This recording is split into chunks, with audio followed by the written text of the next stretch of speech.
That project that was connected with the war was a kind of biography, a kind of social biography of my generation and how we grew up in Freetown, the context in which we grew up in Freetown, and how that morphed into rebellion and eventually um, the war.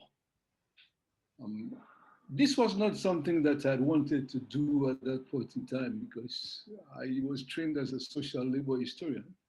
I was concerned with trying to finish a book on the making of the working class in Sierra Leone, 1880 to 1945, and then I did more research from 45 to bring it up to 61 independence.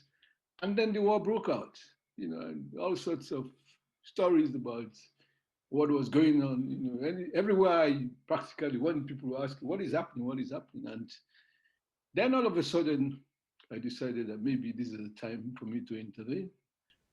My primary concern was to show the extent to which youth were involved in the RAF and the kind of youth that were involved in the RAF and their links with the university, because that was totally missing from the narrative that was coming out. So that is where I entered the discussion. But my interest was more, why is it that these movements were proliferating on the continent? It was not only in Sierra Leone, there was Liberia next door.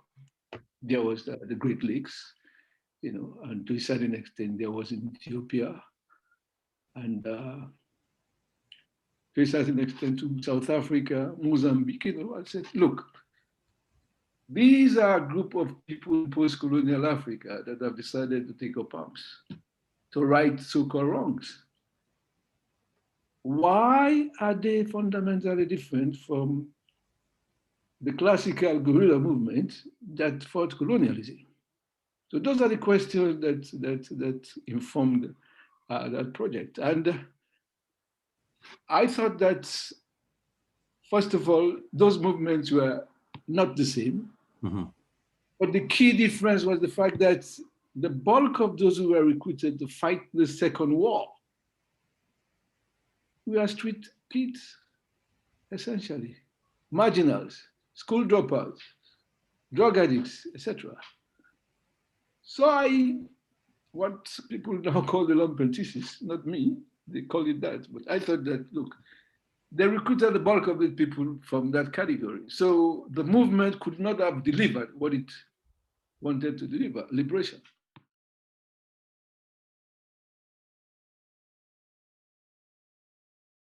There is a link, but I wouldn't say there is a direct link because initially when I got interested in gangs, I thought it was a Freetown thing. And I was looking at what masquerade, popular masquerade, which is a youth culture, aspect of youth culture here. And I was seeing something different. I was seeing young men, usually the same thing. We were growing up. You have young men in the intersection, junction,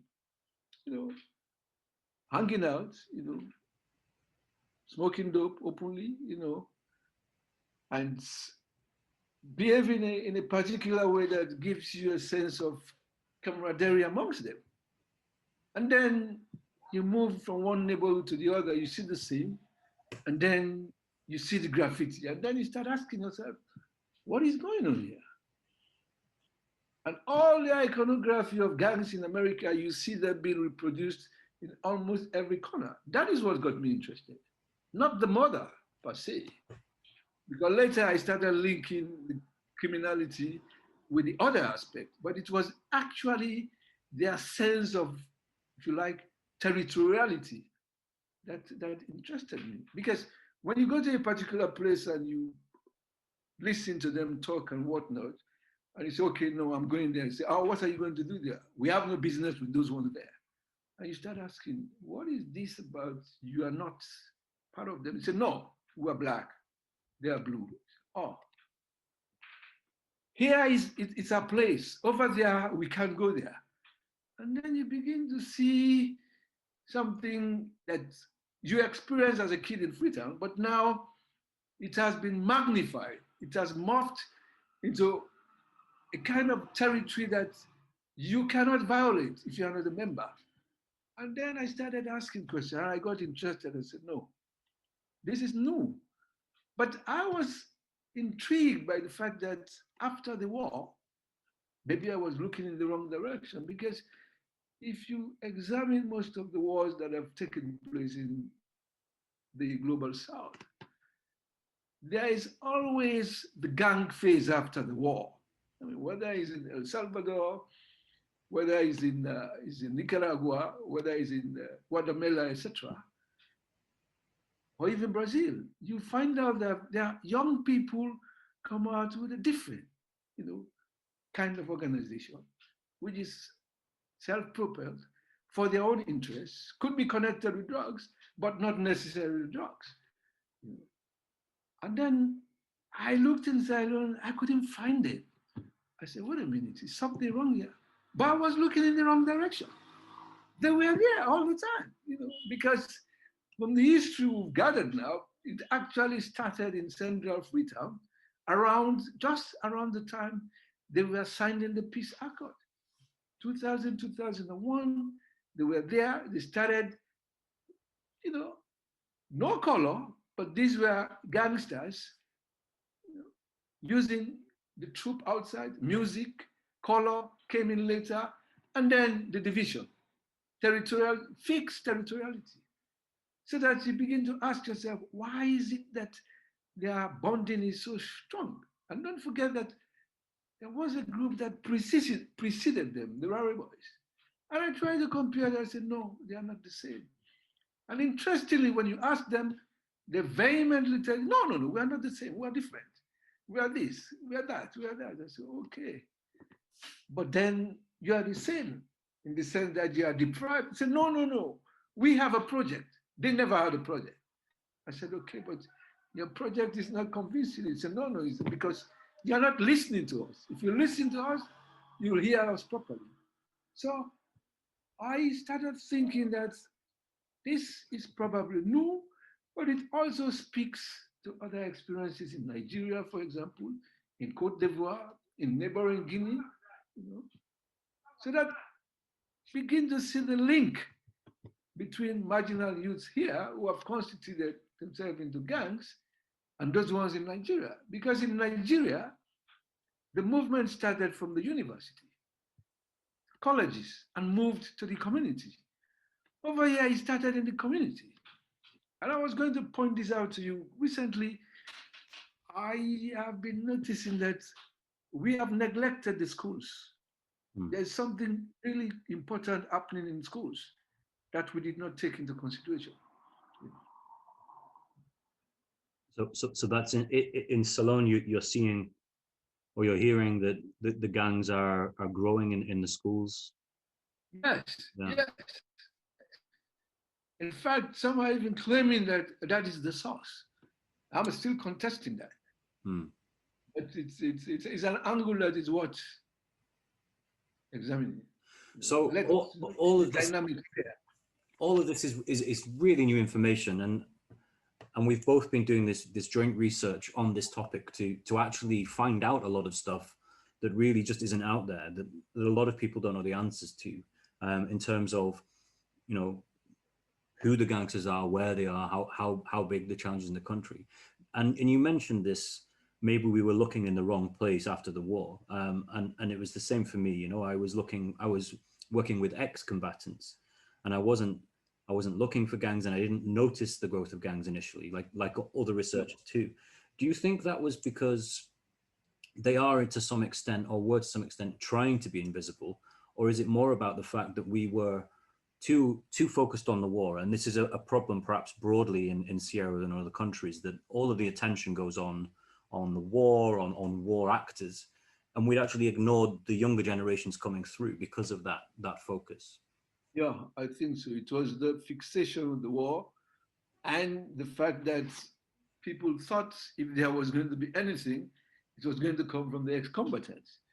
Now, when I started doing this research too, I presented something informally And two people jumped in the audience and said, oh, they are ex-combatants. I said, no, sorry. Don't I've make had the that same, mistake. yeah. Yes. Look at the demography. Some of these guys were not even born during that time. So you're talking about people with completely different experiences. So it's better to look at them as a group that emerged in the context of post-war rather than people who experienced the war and are still out there. No, it's not the same. It's completely different. And I think if we start looking at specific schools, we'll see a different pattern. That will not necessarily contradict what we have, but it will actually, you know, feed into it. Because, I mean, look here, these are kids who grow up mostly in disadvantaged areas.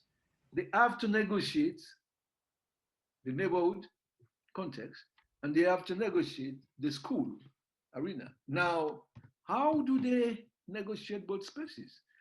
Because, I mean, as you know, Freetown is now divided. Freetown is a city of a rainbow of gangs now. Everywhere there are gangs. If you are identified with, I mean, a particular gang, and then you're in a particular territory, you're in trouble. So those kids now know that if they are going to X school, if their school is in a particular territory, then they have to play different. Because I'm hearing cases now of people oscillating between sets. When he goes to school, it's a different set. Yes. In the neighborhood, it's a different set. But I know that you cannot stay in a particular neighborhood and be a part of a set that is not in that neighborhood. That is a no-no. So how do they negotiate this? School, Yeah. yeah. And it's interesting then, I mean, it shows already the dilemma that some young people are facing if they're switching, they're trying to move between these identities, between gang allegiances. It shows how difficult it is for them to navigate. And as you say, it's not sustainable for most of them, because the moment they're considered a snitch by one gang, or the area they live, if they're seen to associate with a rival gang, are in trouble.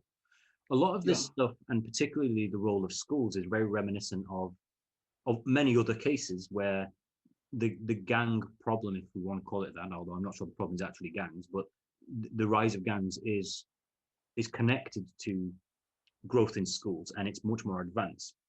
Sierra Leone is really in its first generation of this thing. Are there lessons that we can apply from other countries, other cities, about what's happened there, or do you think there's something that's very unique about the context here, and it's a different kind of phenomena? I mean, we're using the term gang, but it's obviously very different from trafficking groups in Rio, or maybe even gangsters in the US, on the West Coast, who a lot of the Freetown gangsters model themselves after, but very different concepts. So how much is useful from other places, and how much is really unique or local in Sierra Leone? That is a tough distinction to make, because I think the contexts are different, no question about that. But I'm intrigued by the way these guys, that is really what is going on, how they appropriate all those things and then play it out here. Take, for example, the proliferation of sects. When you look at LA, I mean, the city of gangs, you have gangs in particular locations. You have sets in particular streets or blocks. Now, those sets could be independent of each other. But then, in terms of name and organization, but they still represent a particular color, blue or red. Now, how do you begin to explain how they acquire, quote unquote, this knowledge? I mean, when you check, the background of most of these guys, they are high school dropouts. Is it movie? Is it music? Because elsewhere, in Guatemala, in Honduras, and and some of the countries in Central America, there is an argument that gangsters were deported from the States, they went back, and they reproduced what they got from the state. I've had something like that in the context of Freetown. But I don't think the deportees were that much to have made that kind of difference. I don't think so. So where does the knowledge come from? You know, I don't know. It's interesting to fantasy to think that while maybe they are the ones who generalized it, but it doesn't explain it. It doesn't explain it because you see it in Freetown. You go to Bo, you see it in Bo, you see it in Kenema. I mean, the fluidity, the traffic between Bo, Kenema, you know, and all the urban centers in Freetown is in Sierra Leone. It's amazing. Yeah, I don't know if it's the mobile phone. Could be communication. Well, it's interesting, isn't it? That there were, even prior to the conflict, prior to the war, and you've written about this, and then certainly during the war, there were combatants, there were armed groups who incorporated some of these global icons of rap into the way they, you know, dressed and talked. There were, you know, famously people kind of fixate perhaps a little bit too much on the Tupac t-shirts, but there were lots of other, you know, rappers, reggae artists, dance hall, all of this. It was that popular culture, particularly from the US, was really influential, wasn't it? I mean, that and martial arts movies and other things like that. And even now, if you go down, as we, you know, we've done a lot with our research into some of the hangouts of the gangs in some of the, you know, the deep slum settlement areas on the coast, they'll, at nighttime when they're chilling, they're watching martial arts movies, or they're listening to you know, kind of drill music or the latest kind of rap stuff. So it does seem like, certainly from the 80s, and I think you've gone back further in your research, there was always this interest in mirroring these kind of gangster icons or rebel icons that came across in music and cinema. But it's perhaps overstated the influence in some ways, I suppose. Well, it's how they make sense of it and quote unquote adapt it within the context of their own existence that makes it central to what they do and what people don't see. Because out there, the people will say, oh, these kids are there, it's violence, it's drug and everything. But if you hang out with them, say like from 10 o'clock in the morning to 10 in the evening, you will discover that 60% of the time, all they do is to chill, talk. That's most of the gangsters' life, yeah. Yes. And then you begin to ask yourself, how would such, you know, in America, they call it shoot the breeze. When these guys from morning to night, they are shooting the breeze, they don't have any job, you know, but money comes. And then they buy drink, they share, you know, and they always talk about love, you know, I've got your back and things like that. You know, and this was something that you never saw with Rari Boy culture. What needs to happen to avoid this, to, you know, to try and improve things in terms of helping young people not get involved in lifestyles which are usually pretty damaging for them, and, you know, make sure that those people who are joining gangs for a sense of security or camaraderie or whatever else, you know, if they're joining gangs, maybe the gangs aren't a problem, but the violence of the gangs is, you know, is there some way of making that a positive in their community? Yeah, but as you well know, I mean, those who are supposed to be in charge of law and order are not making things easy. Because, oh yeah, I mean, if you look at the setup of the police, you look at the prison department, it will seem as if these kids come back hardened than they were when they entered.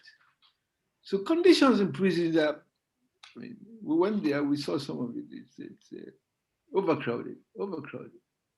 Yeah. Now, in that context, they meet differences. They even beef each other in there. You know? But the regular police officer does not understand. They see gangsters as criminals. That idea that every young man with torn jeans, narrow down waistline, and similarly doped is a criminal. I mean, they have to change that idea.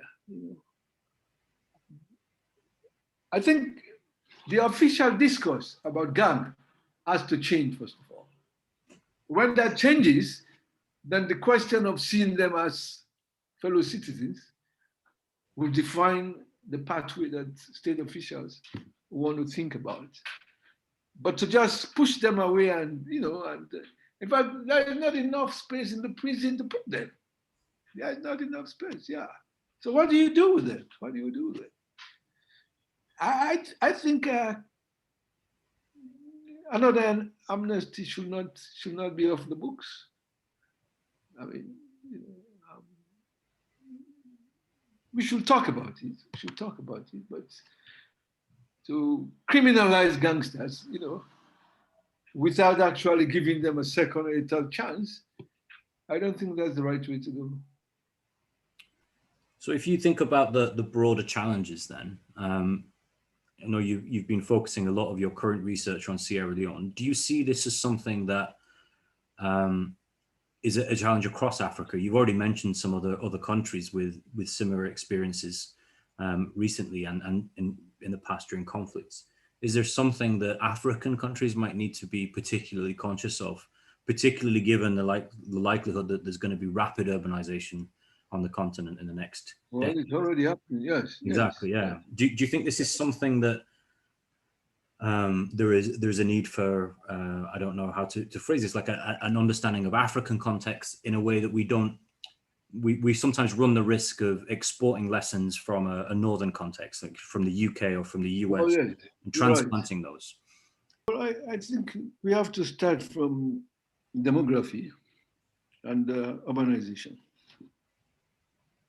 If you like, you can add a third category, the continual withdrawal of the state. Now, if you argue, I mean, I have tried to argue that what happened in Sierra Leone with the RAF was the first step in the history of Africa, in my view, when a movement was organized, controlled by young men who attempted to contest political power through the barrel of the gun. They failed. But today, I want to invite you to check what recently happened in Uganda. I spoke to a Ugandan friend of mine. I said, but why Bobby Wine? Bobby Wine is a lumpen proletariat. He said, oh, IB, you don't understand what is happening. They want him because they want change. Here is a generation, 60% of Ugandans are under 35. Now, that 35 is a marker that tells you that they have not known anybody but Museveni as head of state. And what they are seeing, they don't like.